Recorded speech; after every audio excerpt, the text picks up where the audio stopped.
If you want to level up to be a rich baby daddy, then hear me out, bro. There are 8 types of people you must avoid at all costs. These are the worst freaking people to spend more than 5 minutes around. Because energy is currency, and the wrong people will spend yours for you. Let's identify them, one by one. Type 1. The chaos magnet. This is the person who is always getting into some dumb shit. Every time you speak to them, there's a new emergency, new crisis, new drama, new breakdown, new villain in their story. They lost the job. The landlord is wilding. Their car broke down. They got betrayed again. Everyone is against them. At first you feel bad. You think, damn, life is harsh to them. So you step in. You lend money. You give advice.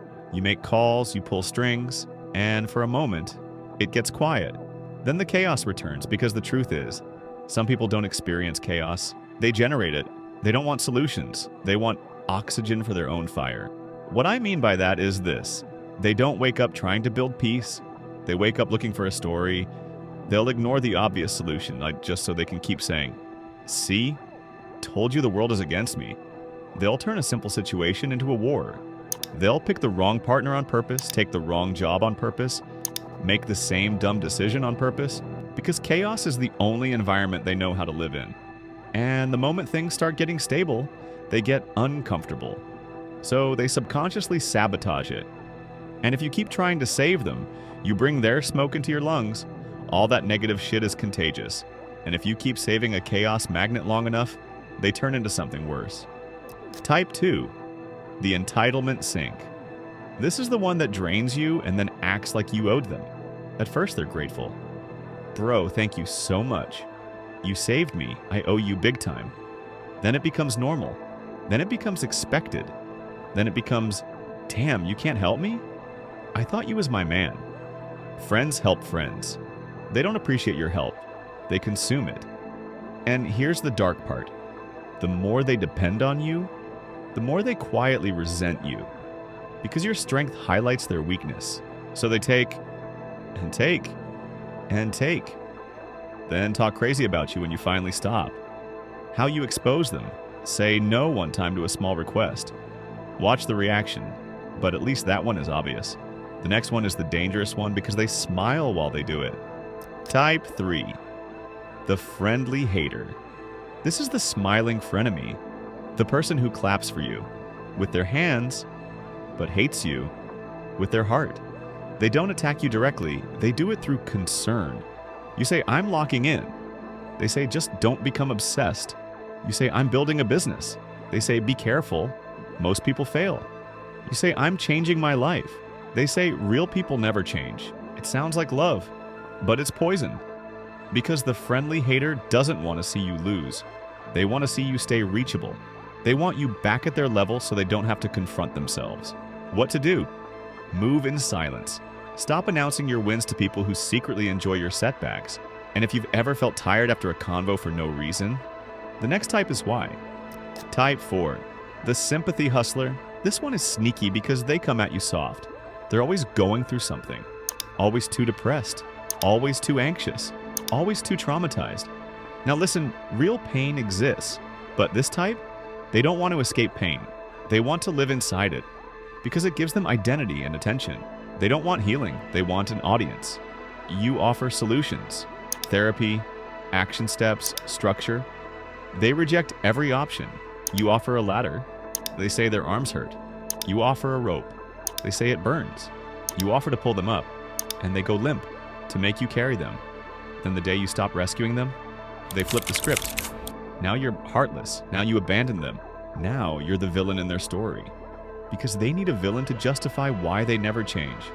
Now the next one doesn't drain your emotions. They drain your brain. Type 5. The ego addict know-it-all.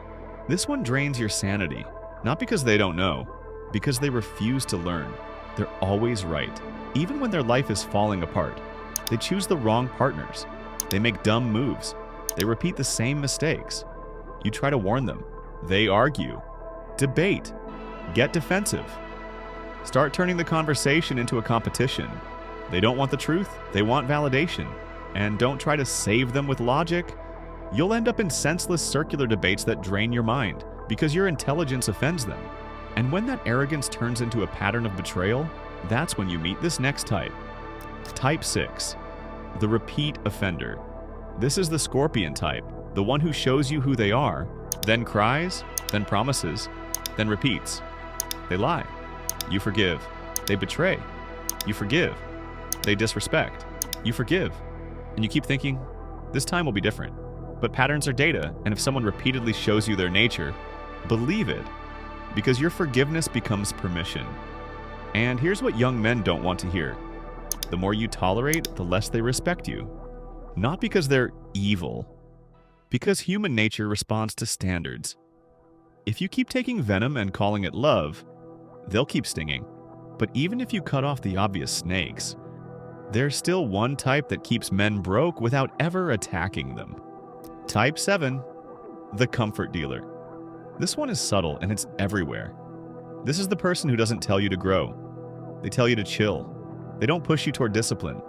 They push you toward sedation. Bro, relax. Just have a drink. Just smoke. Just scroll. Just hit her up. Just go out. And the scary part? They're not always trying to harm you. They just unconsciously hate anything that reminds them they're wasting their own potential. So they keep you numb. Because if you become disciplined, they have to face themselves. The comfort dealer is the enemy of your mission, because a man building wealth, strength, and identity cannot afford to be constantly soothed. And last, the most toxic type, because they don't just drain you, they try to control you. Type 8, the weaponizer. This is the person who uses your weaknesses as leverage. They learn what you care about, and they use it against you. For young men, especially baby daddies, this can show up as guilt tactics, emotional threats using access, schedules, or conflict to keep you reactive, dragging you into endless drama so you can't focus, punishing you for peace. This can be a friend, a family member, a partner, a co-parent, and I'm gonna say this straight up. If someone can't communicate without weaponizing emotion, they are not safe for your nervous system. And if they keep you in constant reaction, they can control you. Because a man who is always emotionally on fire can't build. He is distracted and disturbed. And the worst part is, the one doing the weaponizing knows they are provoking you.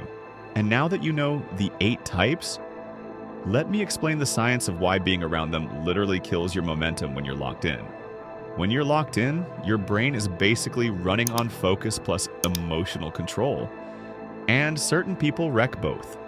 First, emotions are contagious. If you sit around somebody who's negative, complaining, panicking, or angry, your nervous system starts syncing with theirs. Even online studies show mood can spread through networks. Second, constant venting isn't harmless. There's a term called co-rumination. It's when people repeatedly talk about problems with no solution. It feels like bonding, but it actually increases stress and anxiety patterns on your end over time. Third, stress literally shuts down your CEO brain.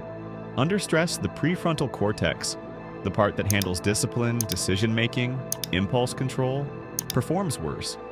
That's why after you deal with certain people, you feel foggy, reactive, and more likely to relapse into cheap habits. And last, even a quick negative convo creates attention residue. Your mind stays stuck on what you just dealt with, and your performance drops when you try to switch back to your mission. So this isn't being an asshole. This is protecting your nervous system and your energy so you can build. This is Rich Baby Daddy. We build legacies, not excuses.